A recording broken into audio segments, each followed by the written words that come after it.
And now in France, where another prime minister has fallen, ousted by parliament, and is now set to resign. This marks 4 prime ministers in just 12 months. Each leader tried to steady the ship, but one after the other, they were swept away by a divided parliament. And behind it lies a bigger worry: France's soaring debt, which is now at 3.3 trillion euros or $3.94 trillion. President Macron must once again search for someone to lead, but can he find a prime minister who lasts long enough to bring stability? Here's more from what's happening in France. France is in crisis again. Prime Minister Francois Bayrou has been toppled. Parliament voted 364 to 194 against him. His government lasted just 9 months. But before being ousted, Bayrou had a bold plan: cut 44 billion euros, which is around $51 billion in spending to tackle France's debt. However, it failed, and instead of backing him, lawmakers rejected him. He formally resigned today. I think we have shown an image of the Republic that is honorable and active. And so, from that point of view, I wanted, on behalf of the government, to thank the National Assembly and, as Prime Minister, to thank the members of the government.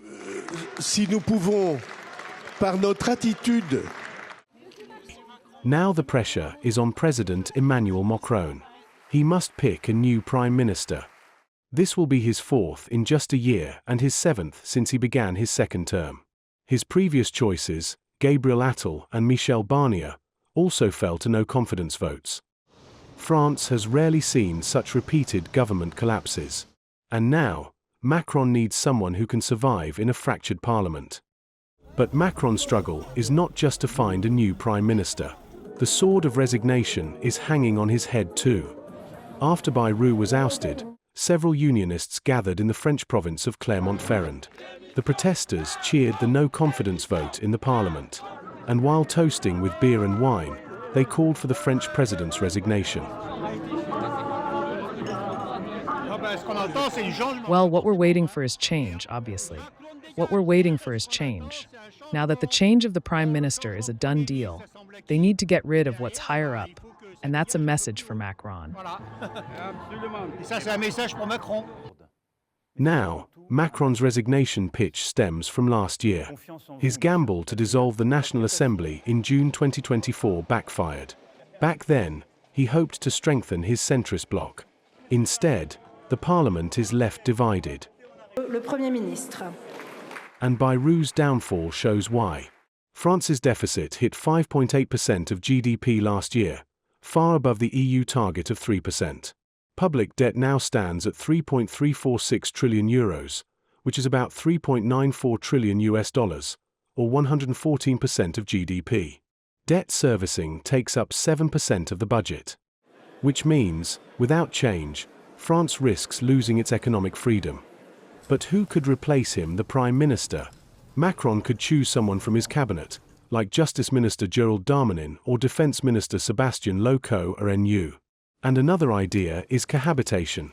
A Socialist Party Prime Minister, Olivier Faure, has shown interest.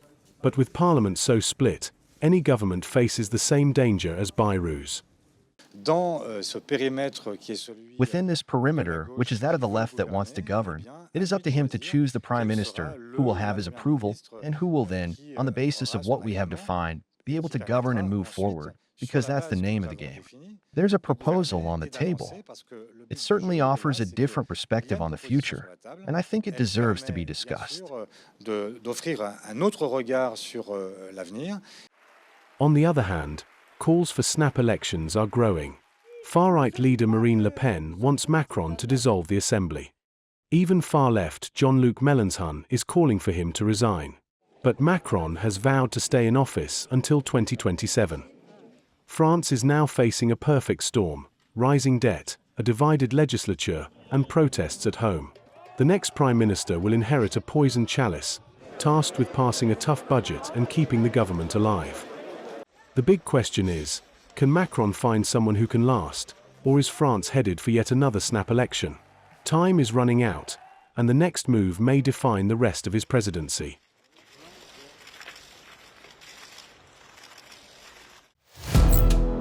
Firstpost now available in 9 languages on YouTube. English, Stands at $36 trillion. French, Le FMI, comme German, Geschäftsführenden Direktor, Hindi, $30 trillion ka karjo. Indonesian, Pemerintah tanpa pemeriksaan. Italian, Skali radikali. Japanese, 4 兆ドル以上の Portuguese, por causa do próprio balanço patrimonial. Spanish. Beautiful bill. Go to Settings, click on Audio Track and select the language of your choice. Be the first to know what's happening around you in your first language. Firstpost.